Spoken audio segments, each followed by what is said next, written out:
It's very strange.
All right, good morning. Let's get the meeting started. March 29th. Um, Welcome. Are there any public comments to begin with? Seeing none. Conflict of interest declaration? Seeing none, moving along. Approval of the August 24th, 2022 meeting minutes. Quite some time ago, but had ability to read those minutes. Moved and second, all in favor? Approved? Aye. Okay, meeting's approved, minutes rather. The next item is 2.2, election of a new chair and vice chair. I move to nominate Dwayne Piper. Any other nominations? Any objections? No. Okay, thank you. I'll accept and continue doing. I appreciate the support. Vice chair for the TAC committee. I nominate Gary. Second. That's second. Any comments? Discussion? All in favor? Aye. Thank you. Welcome, Gary.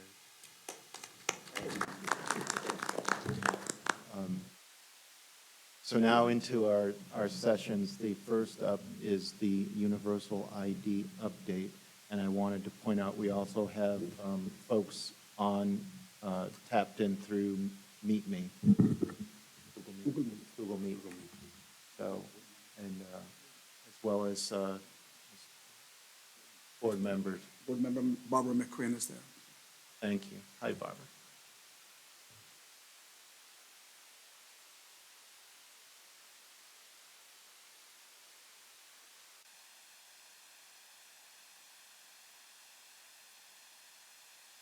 Okay, good morning and welcome. Good to see you all again. I know it's been a while since we met. We have been doing some really good and important work in our view, and we wanted to share it with you and get your feedback. and let you know how things are going and what we've been up to. So first, we're just going to give you an update about the Student Universal ID. We talked about that at the last one, and it was kind of in the formative stages now. So we thought it was a good opportunity to come and give you an update as we kind of roll this out and it gets more traction. So the overview for this is a district initiative to standardize the IDs for all the students across all of the schools. And that includes an ID badge with their picture on it, their student ID, and a barcode for the student ID. And on the back, it also includes the required suicide awareness hotline numbers. So we primarily doing this for 4 particular use cases, and that's school meals, which School Food Services has been doing for some time, bus ridership, which is one of the new use cases, media center materials, which again has been kind of hit and miss at some schools, and then campus safety and security.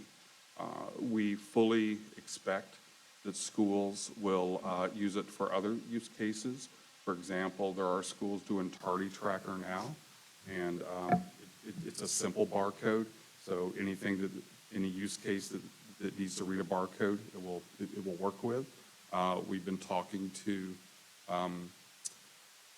schools that are also interested in using it for scanning kids possibly on and off campus using the SIS mobile app. So we really think it's a kind of, if you build it, they will come kind of thing. So there will be in the future, again, district-wide and kind of school type-wide use cases as well. But by and large, I think the principals and the elementary, middle, and high folks are going to find a lot more uses than just the 4 that we're listing here. We made sure that we had a principal focus group. We did a lot of communication with the different principal levels to ensure that we were getting a workable solution and not just taking a top-down approach to it. And we do understand, and we did and do understand, elementary schools and ESC students require special consideration. The majority of elementary schools currently don't have badges. Most of the middle and high schools do. So we did pilots at 3 schools, including an ESC school. And we generally, in the IT PMO, we feel like the policy should inform the process, which should inform the technology. So in this particular case, we kind of went back to the policy, and Allison Monbleu worked with the team to develop a policy, get that developed and approved by the board last September. We had numerous stakeholders. Our primary sponsor was the Chief Operating Office with Joe Sanchez, but it's principals, it's students, parents, Chief Mooney from School Police, School Food Services, Transportation. So lots of stakeholders. One of the big changes here is all the badges are going to be printed from SIS, from our Student Information Center. So we're assured of having the latest, greatest, accurate information, and we're not passing that data around to any other systems. Just a quick question. The information on the badge is just a student ID number, correct? Just the student ID number. Well, I'm sorry, name. Its name is Just the student name, ID number. Right, and then, so there's also, here's a sample. This is the school, which has their MSID number on it as well. And this is an example of the back. The back doesn't look exactly like this. It's a little tighter. Okay, and even with the board consideration, we kind of went back and forth as to whether to include the student ID number or not. But generally, the general view was that the benefit was greater than the risk. Thank you. And these are meant for school hour use only. A quick question, please. Yes, go ahead, Board Member McQuinn. And again, everyone, not to get into any kind of political discussion, I know we talked about this a lot at the at the board meeting. The name that the students are registered under is the name that's in SIS, is the name that will be printed on the badge? That is currently the way it is. We have the ability to use preferred name, but currently it's the official name in SIS. And Thank you. Yeah, and I understand why that question's coming. Thank you. Thank you very much. I appreciate it. All right. Yeah, so just a quick discussion about the equipment.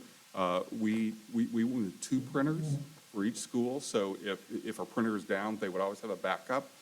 The first one is this, they're both Zebra printers, which is kind of the gold standard for badge printing.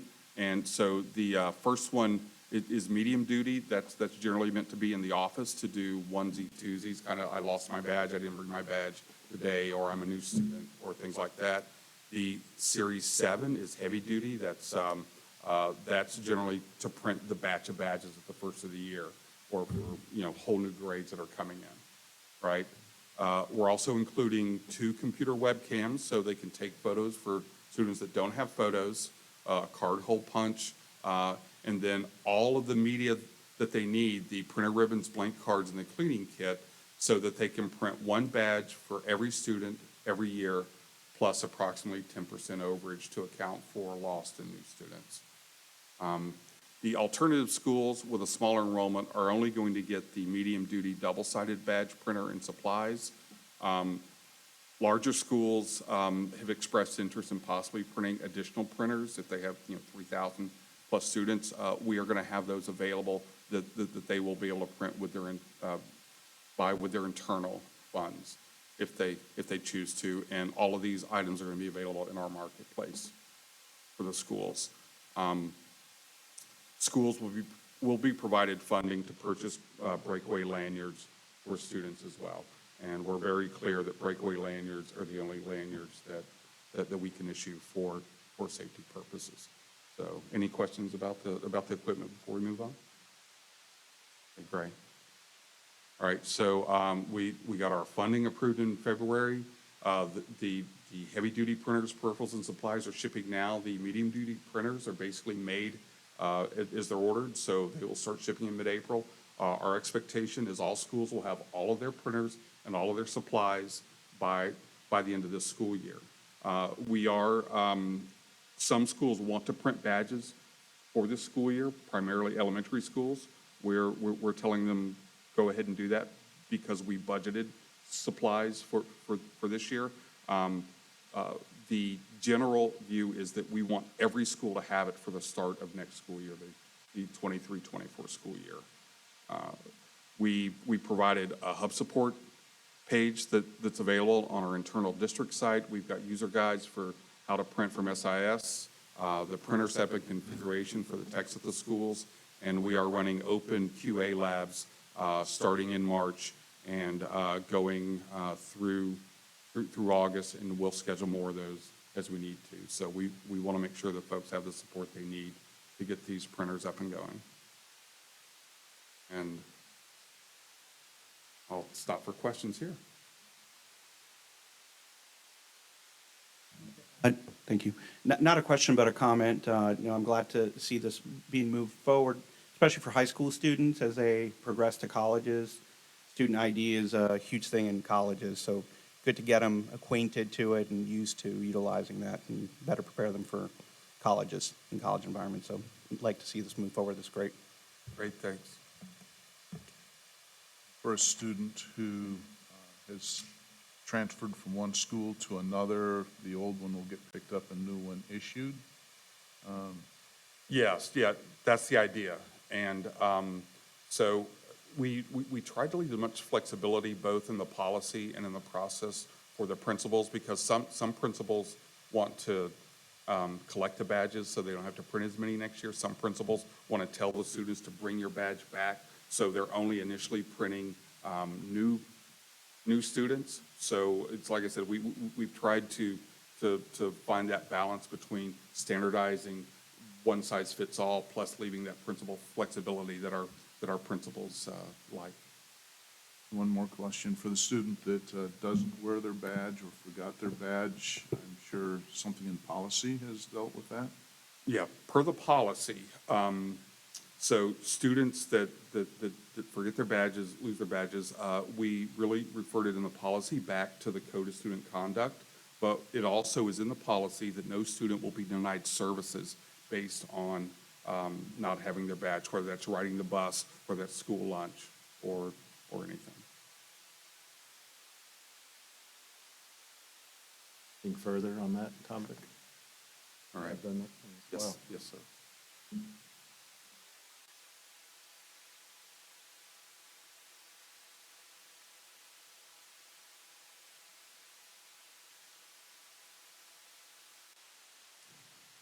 Okay, so our district enterprise portal or the hosted portal has been our move from having an on-premise portal for students and staff to having that in the cloud or hosted. And so the our provider, Rapid Identity, purchased Inboard, which was our current portal, and they were end-of-lifing it. So we were interested in moving to the cloud for portal for a number of reasons, including the uptime possibilities and the fact that the portal could still be available even if our internal network was having issues. So it's a SaaS solution all through AWS. Again, available during technical outages. All of the upgrades, bug fixes, all that's handled by the vendor. If there are any issues, it's all on the vendor side. It's not the back and forth like we sometimes get when we're hosting things on-prem. It's going to require less of a lift in-house, and we're going to repurpose all the existing portal hardware that we're using. It also is safer against DDoS and other type of outside attacks. Being covered up in the AWS cloud, and all of the security compliance. We have new features that we're offering, such as personas, that allow us to present different, unique visuals to different groups. We also get all kinds of analytics and usage metrics and user engagements, and we went live for that 6 days ago, and we've rolled it out with any measure this size. There's going to be an issue hit here and there, and we've been working through those. But I think as we stand here today, I would say, I would say that we're all feeling really good about where we are and working through those issues. So I don't know if anyone else wants to speak of the current state, but I think we're in good shape. Just a quick question. So the portal is in the cloud, but the where it connects, are those still on-prem, or is everything now in the cloud? So it's a mix of, it depends on the application. So they're all SSO, SAML for the most part. So if it's PeopleSoft, then that's a hosted solution. If it's SIS, that now is in the cloud as of last week. So it really kind of differs by application, but all of this passed through the provisioning from the vendor down to our individual applications. Okay. Are they also FedRAMP certified? That I don't know.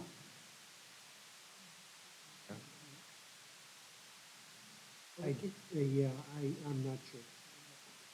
Okay. We can find that. Yeah. No, Yeah, we'll take Because that the back. reason why I asked the question is I know sometimes you have these things in the cloud and then you have your on-prem. And I know one of the things we're wrestling with right now is allowing access to our on-prem things from the cloud. And one of our standards are going to be to be FedRAMP certified because that's the highest level of security you can I have. believe that if it's a portal in a cloud and they're serving large customers like Chicago Public Schools and us, I believe they are, but we'll confirm that and let you know. Okay, thank you. Right, and in the first step of this, what was getting the provisioning in the cloud, and then the portal kind of sits on top of that. Okay. So we had a lot of kind of hoops to jump through to get that provisioning piece straight, and then we were ready to pull the plug on this. All right. Okay. Any other questions on the hosted portal? Just a question on the personas. It includes what, employees, students? Does it also include parents?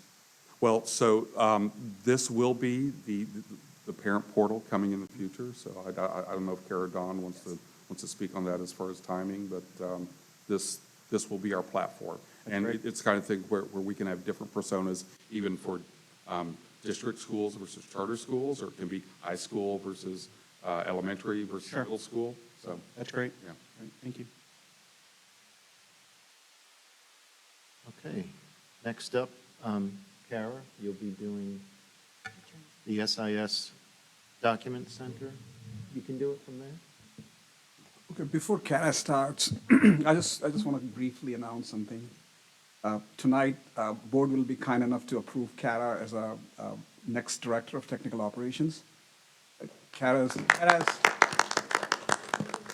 has spent almost 33 years in the district, so she has worked into every different areas, and she was like, we had great candidates, but she was really set apart from everybody else.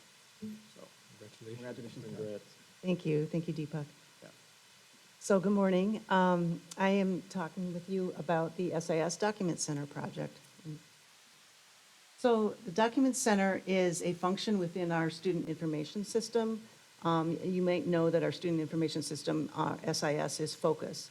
So when Focus came to us and said that they wanted to build that functionality into their product where we could scan and upload documents into a student's record in SIS, we were very excited because that's something I've been wanting to do for years. So if you don't know, every student in our school district has what's called a cumulative folder. So it's essentially that student's academic history in paper form.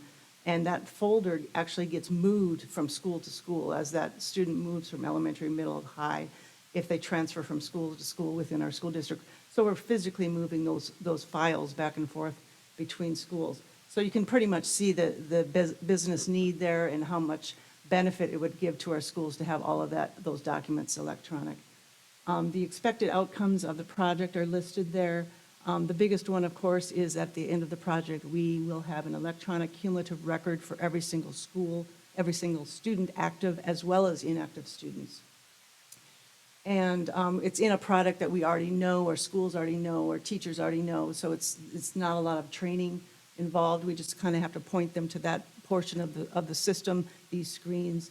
Certainly for teachers, it's a very, very easy learning curve to be able to access the academic records of their students. Next. So there's a lot of really positive impacts with this project, as you can imagine. We already have a really good security model in place for the SIS, and that security model carries over to the SIS Document Center, of course, because it's built right into the product. We're reducing risk because we're no longer transferring files, physical files, back and forth between schools. And as I mentioned already, it's easy access for our school administrators as well as teachers in a system that they're already familiar with. And the data processors in each of our schools and the records custodians are the folks that are responsible for that heavy lift, a very labor-intensive process to maintain these hard copy files over many, many years. So their jobs are just so much better and so much easier with this new project once we're done with it. And we've already heard from data processors of those schools we have completed that they just like their job so much better. All along throughout this process and this project, we have to make sure that we're in compliance with State Board of Education Rule 6A 1.0955, which is on the student education records, which governs student education records. And then on our side, we have Board Policy 5.50, which was recently revised in December and approved by the board in January to coincide with the revision of the State Board rule to make sure that we're always in compliance with that. So this is not a quick project. We have a lot of students, a lot of schools. So it's a multi-year project. We're starting with elementary schools, And the reason we chose elementary schools is because once you digitize a student's cumulative file from elementary, then it's going to be digital from middle school, high school. So it benefits all three levels, elementary, middle, and high. All of the schools benefit. We have 114 elementary schools, and so our target is to do 2 schools a week, and we're hitting that target pretty well. So we think we're going to beat that date, but those are the dates that we anticipate if we do 2 schools a week, that it may take this long to get through all of our schools. We have gotten through a lot of elementary schools already since September that we've started. I think we're on the E's. We started with the A, basically an A through Z list, and we're about in the E's. So we're doing pretty well so far. I think that's about it. Any questions? So that project includes digitizing everything that's currently, Correct. Yep, correct, yeah. So those schools that we have already completed, they no longer have a file room in their school. They can use that space for something else. All those file cabinets go away, so the principals are thrilled. They have extra room in their school that they use for other purposes. Any other questions? Okay, thanks. Next up is the school network circuit upgrades. Chris Prasad, welcome. Thank you for having me. So I just wanted to give you a background of a recent bid we took to the board on February 15th. Currently, the way our internet circuits are designed right now is every school gets a 1 gig connection to each school. And basically, just to put it in layman's terms, we've outgrown that model. Everything is online, every kid has a device, things have just changed. That's a copy of the agenda item when we took it for the new contract going forward. So one of the problems with that change is there's a transition period. And that transition period from AT&T, it was the incumbent vendor, and they are the new vendor as well. So that transition period is going to take, right now we have 12 months slated to complete that at. So a couple of targets with our current bid was, of course, increased bandwidth just the bands keep growing. We want to have a separate connection to each school, so that way if we have a fiber cut somewhere, we have a diverse path into that location. We want to segment the network, so if AT&T has an issue with some network loop or something else, that it will not impact the school directly. And one of the things that we want to do is just modernize the equipment that comes from AT&T into the locations. Some of the equipment was very dated, and this is the opportunity to get that fixed in the process. So our new contract, we have started the transition period, starts on July 1st, 2023, and it'll be a 5-year contract. So what we got from that was we got reimbursement, of course, which is positive for us as a school district. So basically, we're going to get the diverse pass, we're going to get increased bandwidth, and we are going to basically have all the bells and whistles that we asked for. So that was the board agenda item. And so just to finalize what we got is basically we have 4 100 gig circuits coming into our primary data center, 4 100 gig circuits coming to our secondary data center, which will feed out to the internet between all the schools. And then every school location, including alternative and other district sites, will have up to a 10 gig diverse path into each location. With that diverse path, one of the things that's important to us is we wanted to have a different CO where they would talk back to, so if AT&T had an outage at one of their central offices, that would stay down, but the path would still work for the schools at that point in time. It's short and brief, but it's a big initiative, and it's going to take us some time to get this completed. So, questions or comments? a school that has 600 students versus a school that has 3,000 students, they're not going to see an impact at a 3,000 student school that we've got enough capacity that we're not going to reach its upper limits.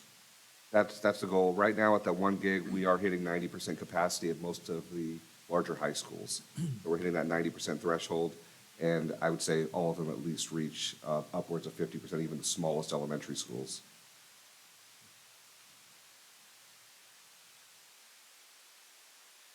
Thank you. Thank you, Chris. Back to Mr. Callahan on the remote bus video retrieval.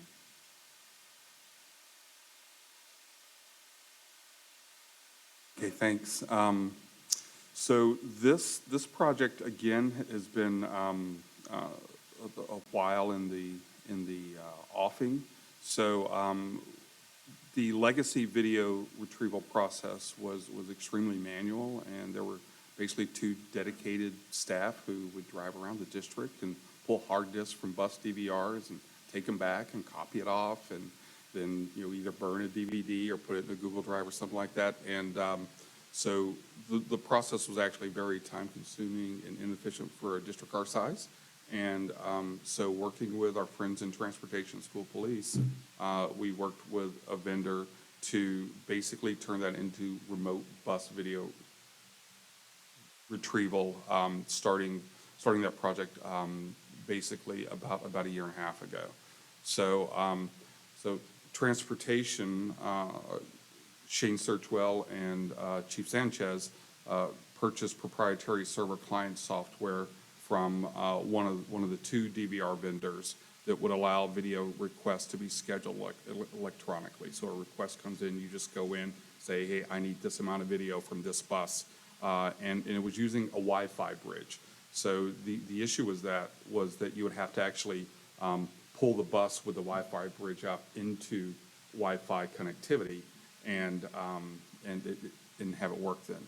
So with the ECF funds, we were able to install Wi-Fi routers in service on all buses. So that presented an opportunity to more fully automate this process, allowing us to move past this Wi-Fi bridge stage. And these routers have, they basically have 2 modems in them. So we have one modem for public-facing Wi-Fi and another modem strictly devoted to pulling this video. So because this server client solution was proprietary to this vendor, Transportation had been looking to do this anyway, but they made a decision to speed up the process of standardizing on the DVRs throughout all of the bus fleet, so that we could kind of leverage this solution across the whole fleet. While they had the hood open on that, they also decided to upgrade the internal storage on these DVRs to allow us to meet the state requirement of having 30 days of video retained. So it went up to 4 gig SSD drives in there, and so now we're in compliance, which and Joe can correct me if I'm wrong. I'm not sure we ever were, or most districts were prior to this. No, you're right. It was been difficult for anybody to meet that compliance. Michael, you're right. All right. So as part of this, after our initial proof of concept and going through and testing, we engaged our friends in IT infrastructure to set up wireless access points at all of the bus facilities. So we have Wi-Fi at the gas pumps, which they all have to hit at some point.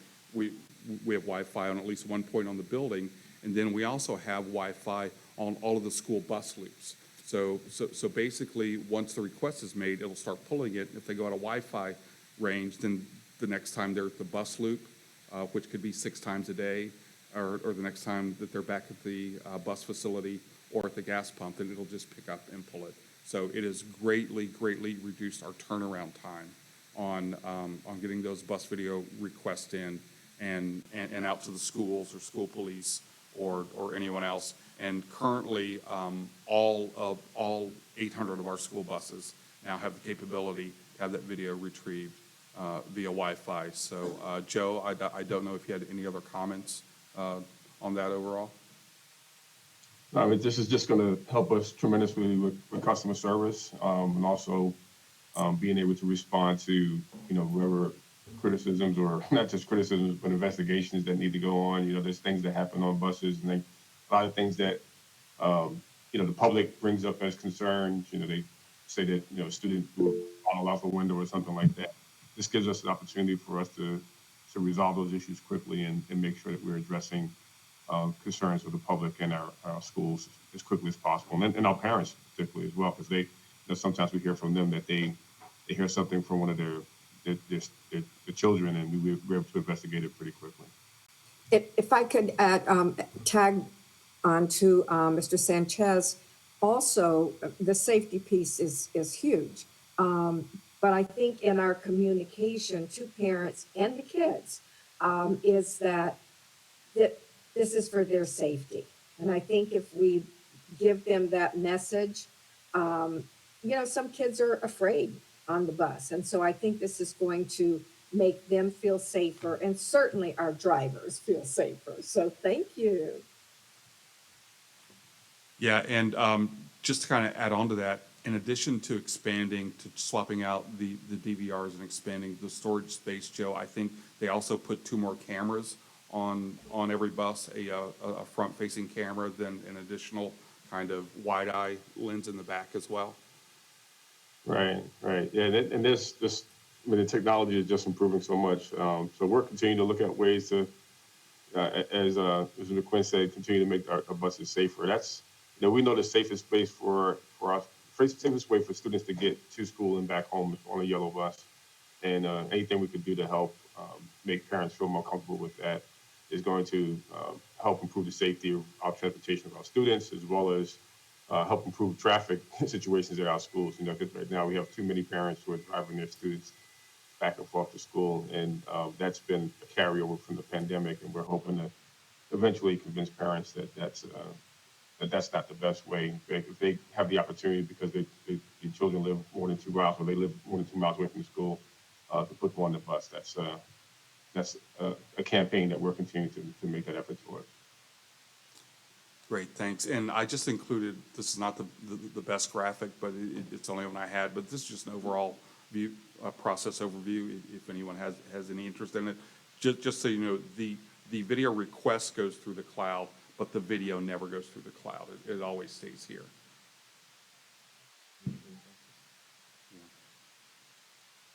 All right. You have the next item as well, the electronic trip inspection.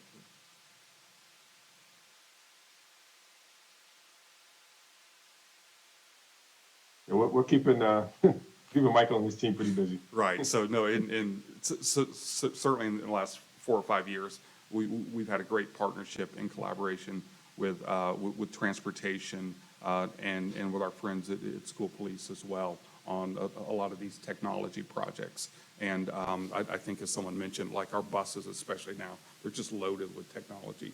From the GPS to the DVR to the radios to the Wi-Fi. So they're kind of like little mini rolling data centers almost.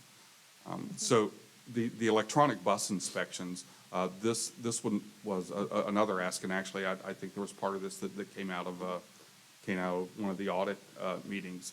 But the same vendor that does our GPS and is assisting us with bus ridership, which we'll talk about at a future TAC, has these mobile driver tablets. Okay, so the buses require pre and post trip inspections on every trip that they run. So this could be up to 6 inspections a day if bus drivers are running the mid-morning ones as well. So obviously that's a lot of time, a lot of effort, and the legacy process was completely paper-based. So it required paper forms to be submitted, sorted, analyzed, to look for pass-fail criteria, to understand, when a bus would need to, what exactly needed to be done to make sure that that bus was safe and secure. So that actually pulling a bus out was a fairly quick process, but there was still no real central collection of that data. So transportation, and Chief Sanchez in particular, wanted to convert that to an electronic process, which is included on these, they're called MDTs, mobile driver tablets, that are installed on all the buses. And that mobile driver tablet, beyond the electronic inspection, also provides turn-by-turn directions for all the buses, and also will be part and parcel of our scanning kids on and off the bus in the future. So so we looked at basically just duplicating the paper form in its entirety on the tablet for the driver. Unfortunately, and this may or may not change in the future version of this MDT is fixed mounted. So it's not possible to get completely away from the paper form. But Shane and Joe and everyone kind of made the decision it still was worthwhile to do that paper form and then come back and put it into the mobile driver so that it gets collected at a central point. And whether it's for state reporting or generating work orders to work on buses, or even being able to more quickly understand that a bus needs to be taken out of service. So we move forward with it. Actually, Shane's team created the training materials for it and have been running training sessions for drivers. We have a month-long pilot currently underway at every bus facility, and we've been getting some great feedback from the drivers on the process. And our goal is to get this fully implemented with all the drivers no later than the start of school year 23-24. So Joe, I don't know if you have any additional comments on that? Yeah, I mean, it's again, it's a two-step process though, because we have to do paper and then on electronic, but hopefully we'll be able to, this will be a temporary situation. We'll be able to move to full electronic. But one of the things that is, we're very paper heavy in transportation still. And this is one of the ways that we're going to get rid of that, or at least reduce it. So we don't have to rely upon, calling up paper stuff when we're doing audits. So I'm just hopeful that this is going to be a big improvement to us. I'm really looking forward to, Michael mentioned the turn-by-turn directions at some point as well. We have substitute bus drivers that have to fill in for other drivers on picking up routes, and that's going to be another big help in the future. I know that's not part of the scope of this project, but all these things that we're able to do with these tablets on these buses are just going to help improve things. I mean, these are things that we kind of take for granted because we all have, these smartphones that have GPS on them. And that's the kind of stuff that we're looking to implement, these different apps on the buses, and make sure that we give our bus drivers the tools that they need, and the mechanics as well. I mean, this is going to make mechanics' jobs a lot easier too. So making that collaboration between the drivers and the mechanics better, be able to respond to audits faster and more accurately. I mean, this is all part of this effort. And I think this committee has been kind of pushing this effort as well, and we agree that it's something that needs to be done. So thank you guys for your support on this, and we'll continue to move forward. Great, thanks, Joe. And so I just included a couple of screens here. Here's just the main one where you're choosing pre-trip or post-trip, and then this is just kind of the start. And then this goes through, just to give you an idea, there are, I think, about 40 or 45 items on that inspection form that have to be done. So it's a very thorough process. Okay. With that, I'll see if there are any questions. Thank you, very good.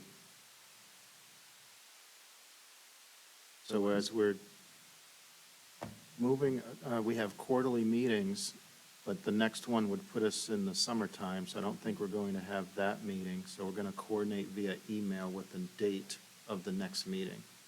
So just flag your email when that comes in. Are there any further comments? Do you have any closing? No. Is there a motion to adjourn the meeting? Yes. Meeting adjourned. Thank you for your time.